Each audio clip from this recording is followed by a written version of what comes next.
অভিযোগে রাষ্ট্রদ্রোহ মামলায় সম্মিলিত সনাতনী জাগরণ জোটের মুখপাত্র চিন্ময় কৃষ্ণ দাসকে ফাঁসির আদেশ দিয়েছেন আদালত। দুপুরে চট্টগ্রাম মেট্রোপলিটন ম্যাজিস্ট্রেট কাজী সৈফুল ইসলামের আদালত এই আদেশ দেন।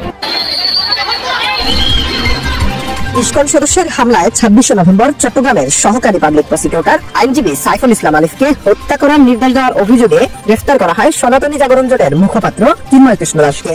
এছাড়া সাইফুল ইসলাম আলিফ হত্যাকাণ্ডে জড়িত সন্দেহে আরো 6 জনকে আটক করে চট্টগ্রাম মেট্রোপলিটন পুলিশ। চিন্ময় কৃষ্ণ দাসকে গ্রেফতার করায় ভারত বাংলাদেশের সম্পর্ক নিয়ে রীতিমতো শুরু হয়েছে নতুন দাঙ্গা। তবে এবার চিন্ময় কৃষ্ণ দাসকে ফাঁসির আদেশ দেওয়ার কথা নিয়ে বিস্ফোরক মন্তব্য করেছে বিশিষ্ট আইনজীবীরা। চিন্ময় কৃষ্ণ দাসকে গ্রেফতারের প্রতিবাদে ভারত বাংলাদেশে শুরু হয়েছে তীব্র গণ আন্দোলন। সেই সাথে অন্তর্বর্তীকালীন সরকারের প্রধান উপদেষ্টা ডক্টর মোহাম্মদ ইউনূসের ক্ষমতায় থাকা নিয়েও দেখা দিয়েছে নানা শঙ্কা। চিন্ময় কৃষ্ণ দাসের ফাঁসির আদেশ নিয়ে মন্তব্য করায় রীতিমতো উত্তাল হয়ে পড়েছে সারা দেশের সকল গণমাধ্যমগুলো। সেই সাথে বিনা অপরাধে